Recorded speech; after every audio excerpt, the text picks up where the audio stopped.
Hey guys, Tim's on. Hey Tim, yeah, right here.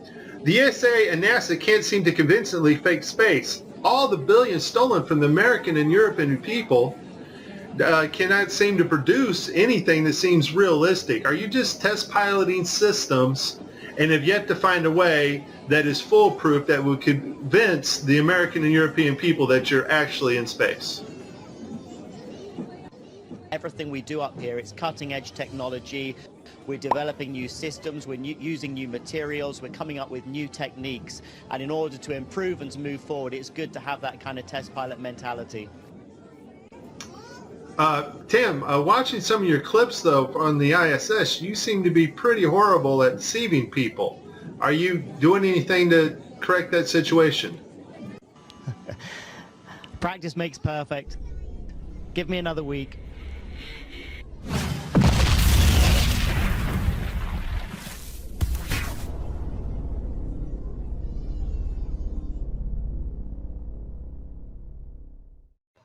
Praise the Lord. Mike here, of course. I'm going to show you in this video how NASA fakes zero-G without a vomit comet or a zero-G plane. Now, I've heard a lot of theories from other flat earthers of some big energy, fieldy, sound wavy thing that pushes matter up in the air through sheer energy. But to be honest, some of the theories did sound like two healthy choices to me. No, I've been praying about it, and the Lord finally revealed to me one video, and I work with Blender and Unity, and I've been working with special effects software, Photoshop, for quite a while now. And when I saw this video, I realized it became instantly clear how they do it. And it's just video game technology. Now, if you're part of the geek squad or the techie crowd, well, then you already know about this technology. And so let's get to the video that caught my attention, and you will see the same things that I saw. Let's watch. We have to introduce the concept of free fall. So let's use this model of the Earth. And let's enlist the help of a friend, Patsy. You might know her.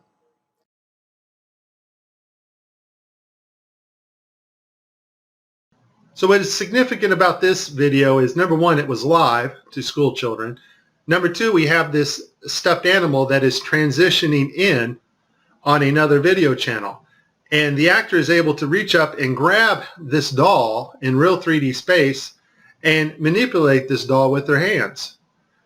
And so the only way you're going to pull that off is with one technology. And that technology is virtual reality.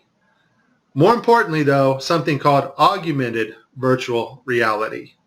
Now, before 2012, NASA used masking techniques much like we do in Photoshop and After Effects. But now we're able to simulate water and objects live in real 3D space. So we're able to take models of things that are photorealistic and rotate and move them while we are going live. Before, we used to have to render these effects frame by frame by frame, and it took extremely long amounts of time. In this video here I made last year, I'm using Sony Vegas, and I was just playing around with the masking capabilities of Sony Vegas. I don't even know why I saved this video, but here I'm standing in the kitchen and I'm just lifting up this trash can to make it kind of look like it's floating. And I didn't do a lot of work on this. It was just something I wanted to see real quick. But that is a masking effect to get another effect. We now have the technology to simulate water, materials, fabrics live in real 3D space with virtual reality, but better yet, augmented virtual reality. And all augmented virtual reality is taking the objects in 3D space from a virtual reality world and putting them in our world on another screen, which we can see, manipulate, and touch with virtual reality contacts or glasses.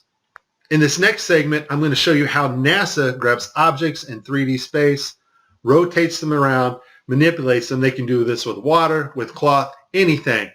And the cool thing about it is we can take what they're doing, what they're seeing with their contact virtual reality augmented lenses, and put that on a separate video layer live. Yes, live. And do it all in real time. So I'm going to show you what it looks like to them as they're grabbing objects and manipulating them.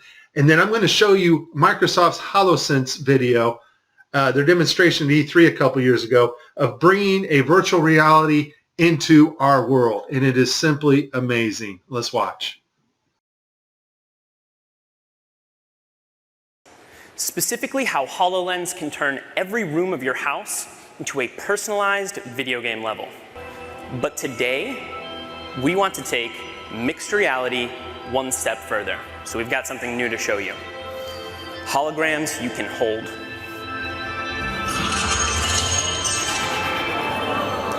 This holographic gauntlet is the weapon that Dan will be using while playing Project X-Ray. You'll notice that as he moves his arm, the hologram moves as well. This is a wearable hologram. And when you combine technology like this with the environment understanding of HoloLens, you can do some pretty spectacular things.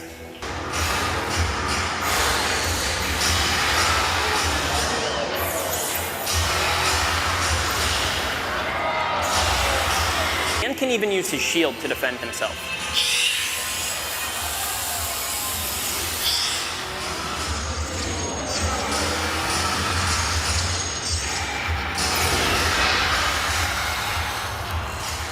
Nicely done. Looks like that's all of them. In 2012, NASA got tired of faking weightlessness by using the zero-G plane, better known as the vomit comet. So in 2012, they started soliciting companies that specialize in real-time augmented virtual reality so that they can fake weightlessness and floating objects in the air in real time. Simply the cost of the plane and the safety concerns and the fact that they weren't very good at it. They didn't go to Hollywood, which most of Hollywood's effects are post-processing. That's after the video is made. They needed something they can do in real time and make it look realistic. And so I'll put this link in the description. They found a company called Telemetrics. Thank you, Debbie Durant, for bringing this to my attention.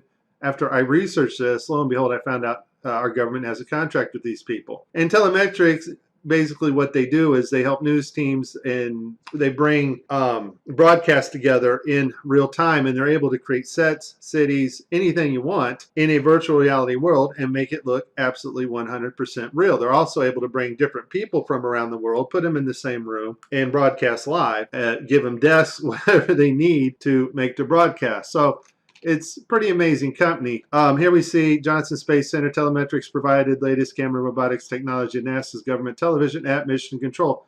Why do you need to fake virtual reality sets at Mission Control and Johnson Space Center? I think we know the answer to that when we saw Tim Peake on the gridded blue screen. So this next segment, I'm going to show you what it looks like when virtual reality being broadcast live doesn't work out so well because the system's not perfect. And then at the very end, I'm going to show you the mother of all screw-ups when they actually have a channel shut off that should be on. Because once again, these astronauts are looking in 3D space. They are grabbing objects because they're wearing augmented contact lenses. And if that object's not there broadcast to the viewers live, then it's going to look pretty ridiculous. So let's see some of NASA's screw-ups. I'll cover them as they happen, and then we'll move on to the final. Okay, so this is one of NASA's older videos where they use post-processing and masks. This is a video layer mask in augmented virtual reality. We're going to see him lose his finger here. The watch glitches out. So I guess virtual reality accidents can cause loss of fingers. In this next video, we have Caddy. Now I want you to pay attention to her neck and the way her neckline goes into her shirt. It's cut off. And the necklace. Apparently they wanted to show how cool this necklace looked. Unfortunately, it's not perfect. The necklace goes in and out of her shirt unnaturally, and her neck glitches in several places. I literally spent hours going after probably 30 or 40 videos, probably had approximately 45 minutes straight of NASA messing up the virtual reality setup. I tried to pick some clips that were obvious and some not so obvious. Show you some of the contacts. We're going to see Tim Peake with his contacts in, but these are virtual reality contacts overlaid on the eyes so actors can interact with things in 3D space, all in real time. In this next shot, we will get to see the whole arm setup and the virtual reality glove that covers all the way down the arm and hand. This allows the software to broadcast what we see video-wise as his arm in a shirt sleeve. Okay, I have a lot of Tim Peake screw-ups, but this one here, the system glitches. The software does not track his hand properly, and Tim slips his hand underneath his other fingers, which is tightly holding onto the mic, which would be impossible. I don't think this is Tim's fault. Normally, Tim always moves his other fingers up while he slides his hand under. I just think the system didn't respond to his movements here. This picture here is actually Tim's fault. His hand breaches the 3D mic floating in front of him. In this next clip, we're going to see Tim's arms glitch out as he's manipulating a 3D bubble. Now, this bubble can be done in real time now. We have the technology to do that, which I showed you at the beginning of this. And this bubble is environmentally lit, or HDRI lit, by its environment, which means the bubble can take up its reflections and refractions as it moves around in 3D space in Tim's augmented reality. Once again, augmented VR just means bringing the 3D objects into our world on a separate monitor. In this last clip, we're going to see NASA royally screw up. It's a live broadcast, and one of their video channels is off, not working. That's the channel that is supposed to show us, the public, what the astronauts are seeing in virtual reality. Also, the channel shut off is the masking for the guy on the wires in the background. You can't make this stuff up. Just watch. We all know NASA uses wires, and sometimes we'll catch them like this here. The guy pulled on his wire. However, some days when you're filming live, things just don't work out, and it becomes so blatantly obvious, it's ridiculous. So, in this clip, they're talking, live feed, and we have a astronaut go by us in the background, obviously trying to give it a more realistic, spacey, station, busy effect. The only problem is the camera that was supposed to mask this harness out, or the video feed, is not working. And so we see the guy come flying along in a harness on his wires. Pretty amazing. But that's not all that goes wrong here.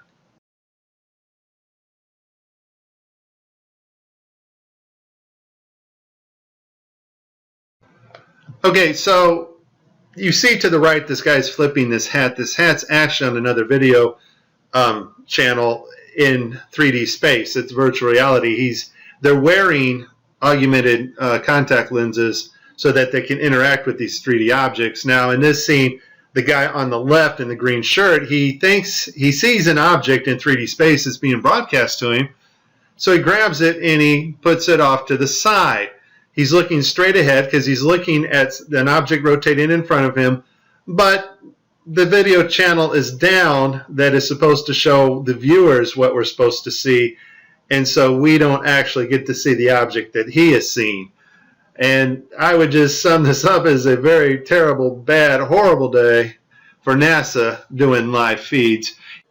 Hey, Tim, you still there? Yeah. Can you explain to us what this astronaut's going through as he sees something with his eyes in 3D space, but it's not actually there being broadcast to the public? What's going through this astronaut's mind? This system is sending signals to the brain that doesn't really match your eyes, and so your brain's trying to work out the two differences. Here's the thing. As much fun as this was, there is a time coming when you and I will not be able to tell the difference, and space has not changed. Technology to fake space has gotten better. Just because Adobe gets a massive update to Photoshop or After Effects, or there's a massive update at telemetrics and the virtual reality, augmented virtual reality programming, that does not advance us magically 20 years in space. Space has not changed. It's flat. It's above us. It's dimensional, and we cannot orbit Earth. You have been warned. This is very serious stuff, and if you do not get it now, you won't get it later, because later you won't know the difference. This is Mike. God bless everybody. Please like and please subscribe.